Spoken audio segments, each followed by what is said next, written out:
할렐루야. 야훼를 경외하며 그의 계명을 크게 즐거워하는 자는 복이 있도다. 그의 후손이 땅에서 강성하며 정직한 자들의 후손에게 복이 있으리로다. 부와 재물이 그의 집에 있으며 그의 공의가 영구히 서 있으리로다. 정직한 자들에게는 흑암 중에 빛이 일어나나니 그는 자비롭고 긍휼이 많으며 의로운 이로다. 은혜를 베풀며 구워주는 자는 잘 되나니 그 일을 정의로 행하리로다. 그는 영원히 흔들리지 아니하며 의인은 영원히 기억되리로다. 아멘.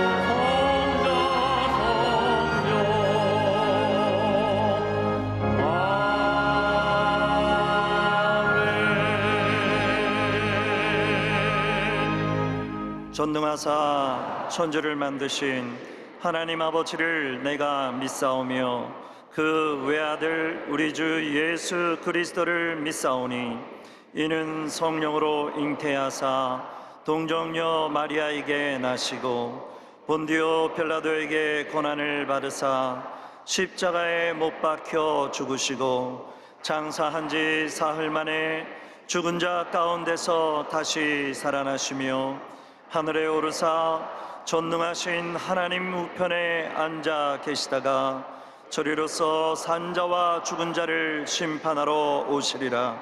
성령을 믿사오며 거룩한 공예와 성도가 서로 교통하는 것과 죄를 사하여 주시는 것과 몸이 다시 사는 것과 영원히 사는 것을 믿사옵나이다. 아멘.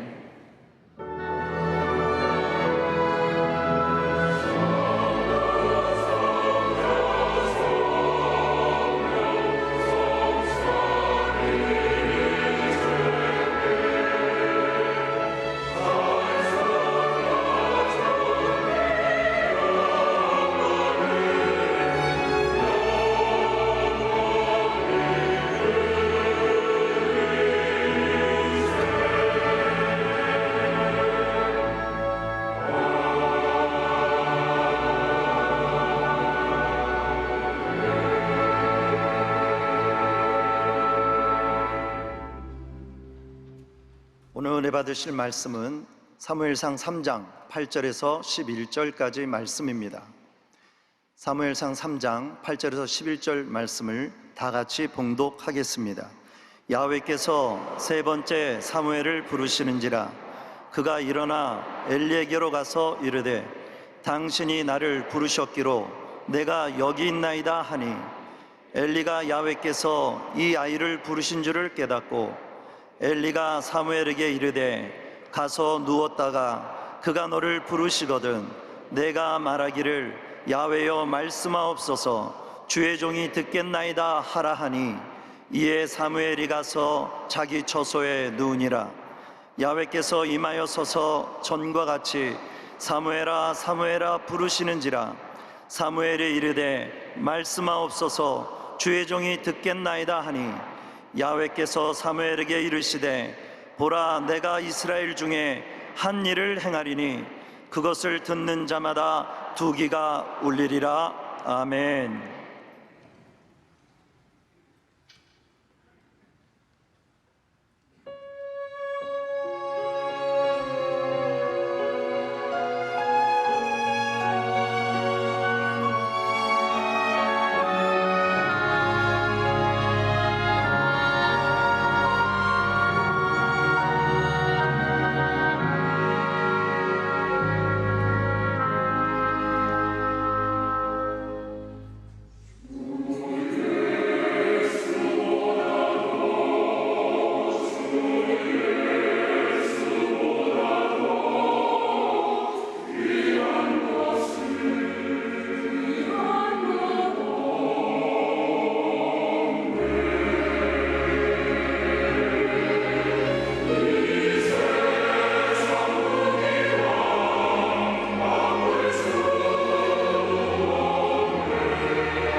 사무엘상 3장 8절 이하의 말씀을 가지고 주님 나를 부르실 때 이 같은 제목으로 함께 은혜를 나누기 원합니다.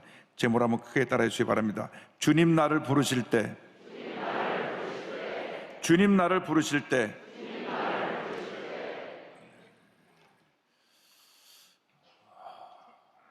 이 세상을 살아가는 사람 누구에게나 사랑하는 사람을 먼저 떠나보낸 그런 아픈 경험이 있을 것입니다. 부모님을 떠나보내고 사랑하는 자녀를 떠나보내고 또 배우자를 먼저 떠나보냈을 때 그 슬픔과 아픔은 누구도 유라이가 어렵습니다. 저희 교회가 서대문에 있을 때 1972년에 할아버님 종옥하셨는데 할아버지 사랑을 가장 많이 받던 우리 막내 삼촌이 장례식 때 아주 심히 통곡하며 울었습니다. 그러니까 구역 식구들이 그러지 말라고 말리니까 우리 작은아버님 이경준 목사님이 울게 두지 왜 말리냐고, 말리지 말라고. 여러분, 장례식 때 슬피 우는 사람 말리면 안 됩니다. 그 마음의 슬픔을 그때밖에 표현할 수 없어서 마지막으로 표현하는 것인데 그걸 옆에서 자기가 당한 장례식도 아닌데 그러지 말라고 말리면 장례를 치른 분 마음에 또 상처를 주는 것입니다. 이렇게 사람이 올 때는 순서가 있지만 갈 때는 순서가 없습니다. 누구든지 하나님 부르시면 가야 합니다. 그렇기 때문에 우리가 하루를 살아도 잘 살아야 합니다. 바르게 살아야 합니다. 의미 있게, 보람 있게, 행복하게 살아야 되는 것입니다. 과거에 매여서 평생 과거의 상처와 실패에 매여 있지 않게 되기를 바랍니다. 늘 과거에 붙잡혀서 우울하고 부정적이고 어두운 삶을 살아가는 사람들이 있습니다. 그러나 우리 예수를 믿는 사람은 예수를 믿는 그 순간 예수님에서 새로운 피조물이 된 것입니다. 새롭게 변화된 하나님의 자녀로 우리 삶이 바뀐 것입니다. 고린도후서 5장 10절을 말씀합니다. 그런즉 누구든지 그리스도 안에 있으면 새로운 피조물이라 이전 것은 지나갔으니 보라 새 것이 되었도다. 보라 새 것이 되었도다. 우리는 새로운 피조물이 되었습니다. 하나님의 자녀가 되었습니다. 과거 및 과거의 옷을 내던져 버리고 믿음으로 약속의 말씀 붙잡고 앞만 바라보고 나가는 여러분 모두 되시기를 주님의 이름으로 축원합니다. 오늘 말씀을 보면 사무엘을 부르신 하나님에 대한 말씀이 나옵니다. 하나님께서 어린 사무엘을 부르셨습니다.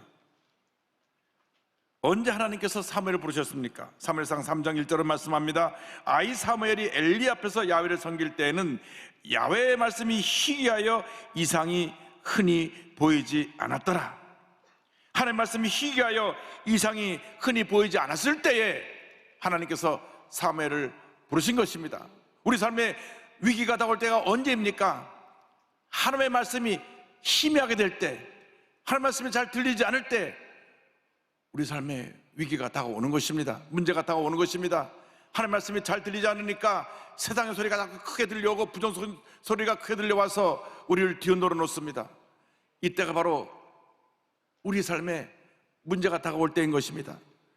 말씀을 보니까 말씀이 희귀하니까 이상이 보이지 않았다. 그러니까 하나님 말씀이 풍성할 때는 꿈과 이상, 비전이 저희들에게 보였는데 말씀이 희미하니까 꿈도 사라지고 희망도 사라졌다는 것을 말씀하고 있습니다. 하나님의 주신 꿈과 비전이 사라지니까 세상에 가져주는 염려, 근심, 걱정이 그들을 뒤덮게 되었습니다. 어둠의 소식에 마음을 뒤덮게 된 것입니다. 바로 이것이 우리들의 문제요, 우리에게 다가온 위기라는 것을 잊지 말아야 합니다. 이 같은 어둠의 시기가 다가온 이유 중에 하나가 영적 리더십이 무너진 데 있습니다. 당시 제사장이었던 엘리에게 두 아들이 있는데 이 두 아들이 망난입니다. 아주 문제가 많았습니다. 이스라엘의 지도자가 되는 제사장의 아들이었음에도 불구하고 전혀 신앙이 없었습니다. 성경은 행실이 나쁘고 하나님을 알지 못했다고 기록하고 있습니다. 사무엘상 2장 12절입니다. 엘리의 아들들은 행실이 나빠 야훼를 알지 못하더라. 그래서 엘리 아들들이 하나님께 드리는 제물을 함부로 손을 대고 회막에서 수용된 여인들을 괴롭혔습니다. 엘리 제사장이 그 아들들의 나쁜 행실에 대한 소문을 듣고 아들을 나무랍니다. 사무엘상 2장 23절로 25절입니다. 그들에게 이르되 너희가 어찌하여 이런 일을 하느냐? 내가 너희의 악행을 이 모든 백성에게서 듣노라. 내 아들들아 그리하지 말라. 내가 들리는 소문이 좋지 아니하니라. 너희가 야훼의 백성으로 범죄하게 하는도다. 사람이 사람에게 범죄하면 하나님이 심판하시려니와 만일 사람이 야훼께 범죄하면 누가 그를 위하여 간구하겠느냐 하되 그들이 자기 아버지의 말을 듣지 아니하였으니 이는 야훼께서 그들을 죽이로 뜻하셨음이더라. 엘리 제사장은 연로해서 아들들을 강하게 책망하고 행실을 바로잡지 못하고 그냥 말로만 그러지 말라, 소문이 안 좋다, 이 정도로 나무래고 말았습니다. 그런데 엘리의 두 아들은 그 얘기를 전혀 귀담아 듣지 않았습니다. 우리 모두가 하나님의 사람으로서 하나님의 음성 듣기를 사모해야 될 것입니다. 하나님의 음성을 들었을 때 즉시 잘못된 것을 회개하고 돌이켜 하나님 앞에 엎드려 기도하고 주님이 원하지 않는 잘못된 것을 내던져 버리고 바른 길로 걸어가는 우리 모두가 되어야 할 것입니다. 하나님께 인정받는 여러분 모두가 되시기를 주님의 이름으로 축원합니다. 하나님 앞에서 늘 자신을 살펴보고 하나님 앞에서 부끄러움이 없는 삶을 살아가는 여러분 되기를 주님의 이름으로 축원합니다. 성경은 둘째로 하나님 앞에서의 사모에 대해서 말씀합니다. 세상이 어둡고 하나님의 말씀이 잘 들리지 않고 사람들이 꿈과 비전을 상실했을 때에 하나님께서 기도의 사람 사무엘이라고 하는 희망의 등불을 켜십니다. 사무엘은 하나님의 은혜 가운데 날마다 그 믿음이 아름답게 성장했습니다. 사무엘상 2장 26절을 말씀합니다. 아이 사무엘이 점점 자라매 야훼와 사람들에게 은총을 더욱 받더라. 사무엘상 3장 19절입니다. 사무엘이 자라매 야훼께서 그와 함께 계셔서 그의 말이 하나도 땅에 떨어지지 않게 하시니 하나님의 은혜 가운데 그 날마다 믿음으로 잘 자라서 하나님 앞에서 사람 앞에서 인정받고 칭찬받는 귀한 하나님의 일꾼이 된 것입니다. 우리 모두가 예수 믿고 날마다 믿음이 성장해야 됩니다. 많은 사람들이 우리를 볼 때 우리를 보고 하나님께 영광을 돌리고 우리 하는 모든 행실을 통하여서 우리를 칭찬하고 우리를 존귀히 여기는 그러한 역사가 나타나야 되는 것입니다. 예수 믿는 사람들이 세상 사람들에게 손가락질을 당하고 비판을 받으면 안 됩니다. 우리들이 말과 행실이 하나님 앞에서 사람 앞에서 선한 영향을 끼치는 그런 모습이 될 때 하나님의 은혜가 임할 줄로 믿습니다. 엘리의 두 아들로 인해서 엘리의 리더십이 무너지고 사회가 어둠에 뒤덮였을 때에 하나님께서 사무엘이라고 하는 희망의 등불을 켜십니다. 시편 18편 28절에 이와 같은 말씀이 나옵니다. 주께서 나의 등불을 켜시며 야훼 내 하나님이 내 흑암을 밝히시리이다. 주님께서 우리를 두렵게니 흑암의 모든 권세를 이기게 하시기 위해서 우리 마음에 희망의 등불을 켜주시는 것입니다. 어두운 세상을 밝힐 희망의 등불이 우리 마음 가운데 있습니다. 우리가 말씀과 성령으로 충만하기만 하면 우리는 세상의 빛과 소금의 역할을 감당하게 되는 것입니다. 우리들이 가는 곳에 어둠이 물러가고 문제가 떠나가고 하나님의 은혜가 임하게 될 것입니다. 말씀과 성령으로 충만하여 여러분 모두가 이 사회의 희망의 등불이 되시기를 주님의 이름으로 축원합니다. 하나님께서 희망의 등불인 사무엘을 부르십니다. 사무엘상 3장 10절입니다. 야훼께서 임하여 서서 전과 같이 사무엘아 사무엘아 부르시는지라. 사무엘이 이르되 말씀하옵소서 주의 종이 듣겠나이다 하니 사무엘이 하나님의 전에 있을 때 하나님의 음성을 들었습니다. 사무엘의 마음은 언제나 하나님의 전에 있었습니다. 성경을 보니까 엘리가 자기 처소에서 잠을 잘 때 사무엘은 하나님의 전에 있었다고 말합니다. 사무엘상 3장 2절 3절입니다. 엘리의 눈이 점점 어두워 가서 잘 보지 못하는 그때 그가 자기 처소에 누웠고 하나님의 등불은 아직 꺼지지 아니하였으며 사무엘은 하나님의 궤에 있는 야훼의 전안에 누웠더니, 말씀을 보니까 이 하나님의 등불은 여전히 켜 있었고 사무엘은 그 하나님의 전안에 누워 있다고 말씀합니다. 지금 여러분이 있는 자리가 어디입니까? 하나님이 거하시는 자리입니까? 하나님의 등불이 켜 있는 자리입니까? 아니면 죄의 유혹에 노출된 자리입니까? 언제나 우리가 어디 있는지 우리 자신을 살펴보아야 되는 것입니다. 하나님의 임재가 있는 그 자리에 여러분 있기를 주님의 이름으로 축원합니다. 이사야가 하나님의 전에 있을 때 환상을 보았습니다. 하나님 임재를 체험했습니다. 그때 자신의 죄가 보였습니다. 하나님 앞에 회개합니다. 이사야 6장 5절입니다. 그때 내가 말하되 화로다 나여 망하게 되었도다. 나는 입술이 부정한 사람이요 나는 입술이 부정한 백성 중에 거주하면서 만군의 야훼신 왕을 배웠음이로다 하였더라. 이사야가 자기의 죄 허물을 보고 회개했을 때 하나님께서 그 죄를 사하여 주셨습니다.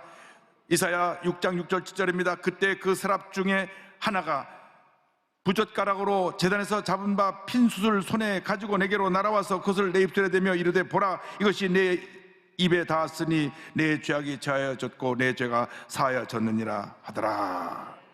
늘 여하튼 주사면을 체험하는 여러분 되시기를 주님의 이름으로 축원합니다.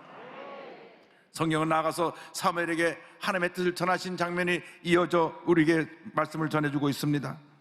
하나님께서 사무엘에게 하나님의 뜻을 전하십니다. 이제 엘리의 집에 심판이 임할 것이다.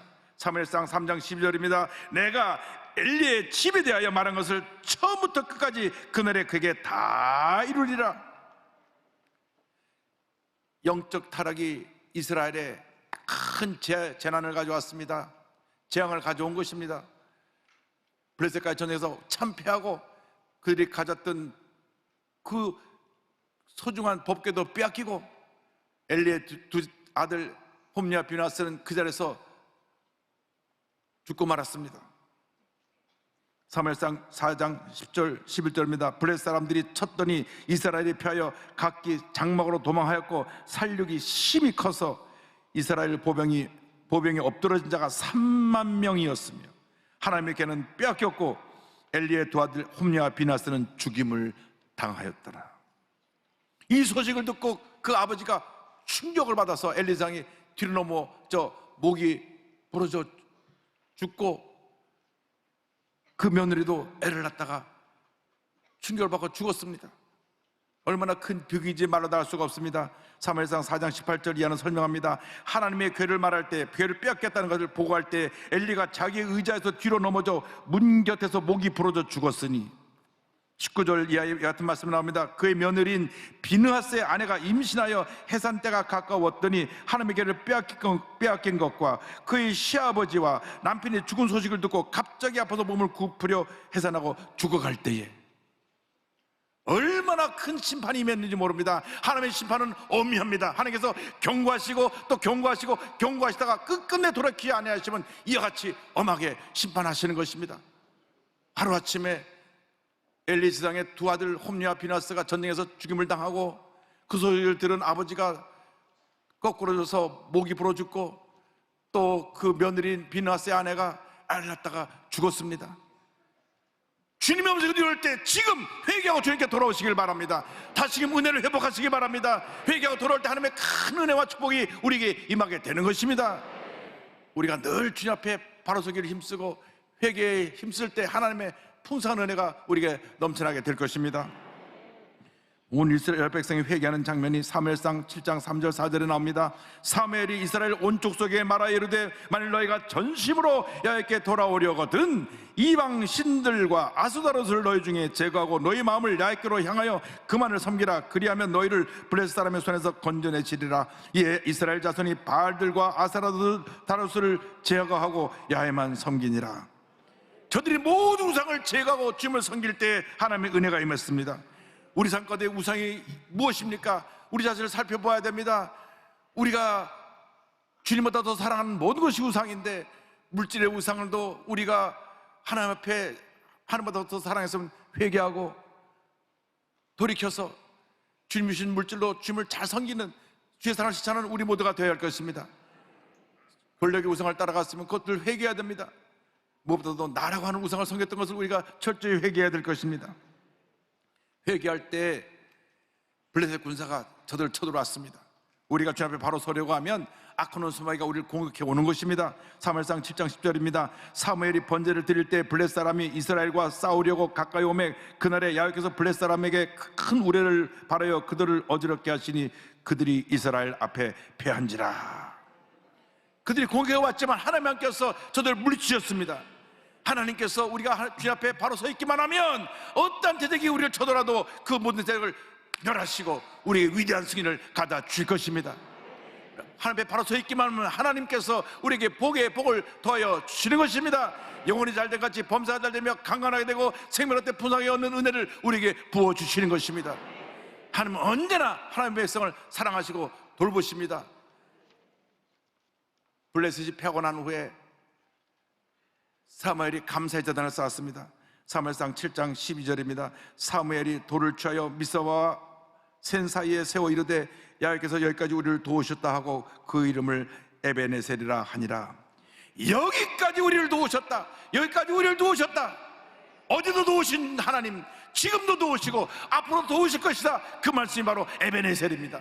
에베네셀, 하나님이 이스라엘과 함께 하셔서 이스라엘 백성이 하나님 앞에 바로 서서 기도하는 한 이스라엘 백성을 떠나지 아니하시고 은혜 주시고 기적을 베풀어 주시고 어떤 문제에서도 그들을 건져주시고 모든 대적에서 저들과 싸워 승리하게 만들어 주신 것입니다. 에베네셀, 하나님의 은혜를 날마다 체험하는 여러분 모두가 되기를 주님의 이름으로 축원합니다. 너무나 말할 수 없는 고난 속에서 주님을 붙잡고 주님의 인도하심으로 승리한 한 사모님의 간증을 함께 나누기 원합니다. 남편은 희귀난치성 질병으로 투병 중이시고 큰아들은 불안정을 앓고 있어서 그 집안에 그 고통과 어려움을 말로 다 표현할 수가 없습니다. 작은 교회 가난한 부교역자의 아내로 살면서 어떠한 어려움 속에서도 늘 웃음을 잃지 않고 행복한 삶을 살아가던 사모님에게 어느 날 갑자기 고난이 휘몰아쳐 옵니다. 그때 나이 31살, 결혼 5년 차였던 2001년도에 남편이 원인도 치료부터 알지 못하는 온몸이 바늘로 찌르는 것 같은 통증이 임하는 병이 왔습니다. 섬유근육통증후군이라고 하는 희귀난치병입니다. 이것은 약도 없고 치료하는 방법도 없습니다. 여러분, 바늘로 손가락 끝에 잠깐 찔러도 아야 하는데 온몸을 바늘로 찌르는 것처럼 아프니 얼마나 고통스럽겠습니까? 너무 아파서 진통제를 먹는 것밖에는 다른 치료법이 없습니다. 그러니까 온몸이 막 바늘로 찌르는 것처럼 아프니까 교회에서 부교육자로 사역할 수 없잖아요. 사임을 하고 좀 쉬었다가 그래도 주의종이니까 또 주임을 해야 되니까 또 다시 사역을 시작했다가 또 아프니까 또 쉬어야 되고 그렇게 사임했다 다시 일을 시작하고 그렇게 시간을 지난 가운데 본인이 주의종이니까 내가 죽으면 죽으리다 하는 결단을 가지고 다시 교회를 시작하십니다. 2008년에 가정집에서 교회를 개척을 했습니다. 그런데 개척하고 나서 1년 지난 후에 초등학교 5학년이었던 큰아들이 갑자기 불안증을 앓기 시작해갖고 코피를 쏟고 다리의 통증과 어지러움을 호소합니다. 해가 지나도 아이가 낫지 않습니다. 그래서 결국은 학교를 그만두게 됩니다. 남편은 온몸이 통증을 아파서 그냥 알아서 며칠씩 누워있죠. 아들은 코피를 쏟고 불안증으로 고통스러워 하루하루 지나기 힘들죠. 본인도 그래서 우울증이 오기도 하고 하루하루 살아가는 게 얼마나 힘들었는지 통장은 늘 바닥이고 너무 극한 고난에 시달리자 하나님 앞에 울부짖어 기도했습니다. 하나님은 왜 나를 내버려 두시나요? 나는 완전 사막 한복판, 어쩌면 망망대해 한복판에 버려졌어요. 어떻게 헤쳐나가라고요? 한참 방언으로 울부짖으며 주님 앞에 기도하다가 잠시 숨을 고를 때 주님의 음성이 들려옵니다. 나는 너를 한순간도 내버려 둔 적이 없단다. 나는 너를 한순간도 내버려 둔 적이 없단다. 이때 주님의 음성을 꽉 붙들었습니다. 자기를 찾아서 귀한 말씀을 주신 하나님의 은혜에 감사해서 어제도 함께 하시고 오늘도 함께 하시고 내일도 함께 하실 하나님을 믿고 믿음으로 일어섰습니다. 주님이 함께 하시면 어떤 고난도 내가 하나님의 주신 은혜로 축복으로 받을 수 있다고 고난의 축복을 바라보며 믿음으로 나아갔습니다. 문제가 일어날 때마다 기도의 골방에서 하나님 앞에 울부짖어 기도했습니다. 기도하고 또 기도하고 기도하고 또 기도했더니 하나님께서 기적을 베풀어 주셔서 남편의 몸이 점점 좋아지게 하시고, 할렐루야.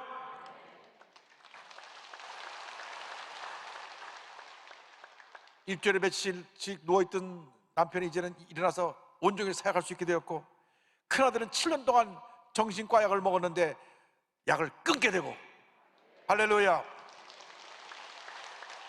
혼자 나가서 친구도 만나고 전철도 타고 다닐 수 있게 되었습니다.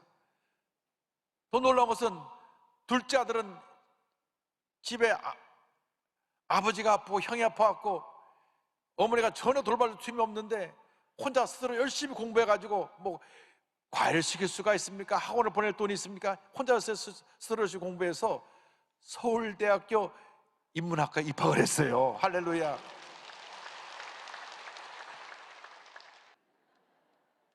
그러니까 하나님이 은혜를 베풀어 주셔가지고 남편도 건강하게 만들어 주시고, 아들도 건강하게 만들어 주시고, 둘째 아들은 좋은 대학 가게 만들어 주시고, 그리고 가정집에서 시작한 교회가 날마다 부흥해서 이제 상가로 옮겨가는데 60평 규모의 50명이 모이는 큰 교회가 됐습니다. 할렐루야. 사모님이 이렇게 고백합니다. 그래도 감사합니다. 아니 그래서 감사합니다. 이제라도 제가 아무것도 할 수 없는 무력한 존재임을, 그러나 하나님은 그런 제게 기도를 통해 모든 좋은 것을 주시려고 준비해 놓으신 분이심을 알게 해주셨으니 말입니다. 그러나 하나님을 찬양합니다. 그러나 하나님께 감사합니다. 그리고 그 하나님께 다시 기도로 나아가겠습니다. 멈추지 않고 끈질기게 지속적으로 주님만 붙들겠습니다. 할렐루야. 여러분이라면 어떻게 하시겠습니까? 여러분이라면 여러분의 남편이 하루 종일 아파서 누워있고, 아들은 정신불안증으로 매일같이 정신과 약을 먹어야 되고,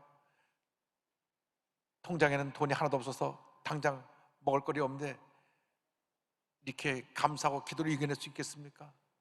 주님이 함께 하시면 여러분이 어떠한 고난을 당해서도 사모님 이겨낸 것처럼 여러분도 이겨낼 수 있을 것입니다. 주님만 믿고 의지하고 붙잡고 나가는 여러분 모두가 되시길 바랍니다. 캄캄한 어둠 밤에 지나갈 때라도 주님이 함께해서 우리에게 희망의 등불, 생명의 등불을 켜주기 때문에 어떤 문제 어려움도 이거 우리는 넉넉히 승리하며 살아갈 수 있게 되는 것입니다. 주님이 우리를 부르시기만 하면, 주님이 우리를 붙드시기만 하면 우리에겐 하나님의 은혜와 축복과 기적과 승리가 다가오는 것입니다. 우리가 지금 어디에 서 있습니까? 어떤 자리에 우리가 지금 어떤 문제 속에서 오늘 이 시간 이 자리에 우리가 와 있습니까? 오늘 주님의 음성 듣고 주님의 손을 붙잡고 주님께서 맡기신 귀한 삶을 깨닫고 믿음으로 전해 나갈 수 있는 여러분 모두가 되기를 간절히 소원합니다. 주님 나를 부르시옵소서. 기도하는 마음으로 우리 함께 찬송합니다. 인내하신 곳에 주여 내가 비오니 죄인오라 하실 때에 날 부르소서.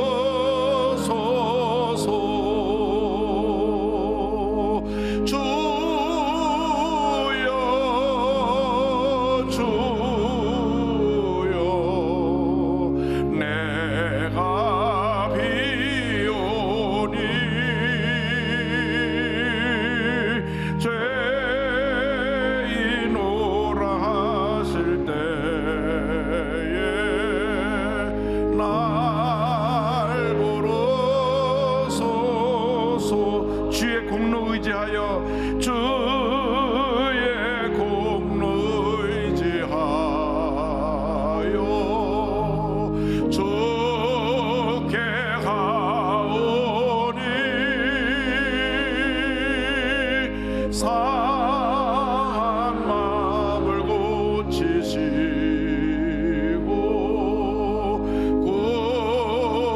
구원하소서. 우리의 손을 들고 주여 주여 주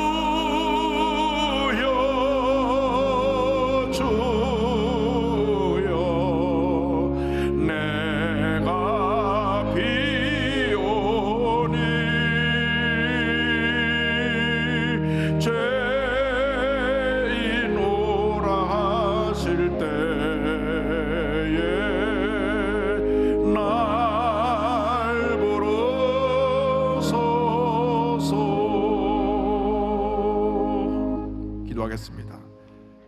사랑과 은혜와 자비가 원하신 하나님 아버지, 우리가 손을 들고 주여 주여 나를 불러달라고 기도했습니다. 주님, 우리를 불러주옵소서. 언제나 주님 우리를 부르셔서 주님이 가장 기뻐하시는 주님의 자녀로, 주님의 일꾼으로 쓰임받는 우리 모두가 되게 하여 주시옵소서. 이 어둠으로 가득한 세상에 우리를 희망의 등불로 세워주셔서 어둠을 밝히는 주님의 일꾼들 되게 하여 주옵소서. 예수님의 이름으로 기도 올리옵나이다. 아멘. 잠시 눈을 감고 고개를 숙이고 제 이야기에 귀를 기울여 주시기 바랍니다. 너 인생이 무엇이냐? 잠시 다 사라지는 안개니라. 아침 안개처럼 쉬사라지는 인생길에서 예수를 믿는 것보다 더 큰 축복이 없습니다.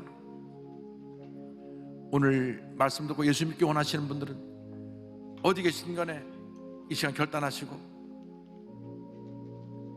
예수를 영접하시기 바랍니다. 성전에 계신 분은 자리에서 일어나셔서 예수를 영접하십시오. 전국에 650여 교회에서 함께 예배드리는데 그 교회에서 일어나십시오. 또 TV 앞에서, 인터넷 앞에서 가슴에 손 얹고 예수를 영접하시고 이 결정기도를 믿음으로 고백해 주시기 바랍니다. 믿음의 고백으로 구원에 이르게 됩니다. 하나님 아버지, 저는 죄인입니다. 어디에서 와서 왜 살며 어디로 가는지 알지 못하고 방황하며 살았습니다. 저의 죄를 위하여 십자가에서 죽으시고 부활하신 예수님을 제 구주로 모셔드립니다. 저는 하나님의 자녀가 되었습니다. 지금부터 영원토록 주님과 함께 살겠습니다. 예수님의 이름으로 기도드립니다. 아멘. 주님을 환영합니다. 참 잘하셨습니다.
지금은 우리 구주 예수 그리스도의 무한하신 은혜와 하나님 아버지의 크고 넓으신 사랑과 성령의 감동감화 인도교통 충만하게 하심이 하나님의 부르시는 음성을 듣고 하나님 앞에서 사무엘처럼 귀하게 쓰임받는 주님의 일꾼이 된 주님의 귀한 백성들 위해 지금부터 영원토록 함께 있을지어다.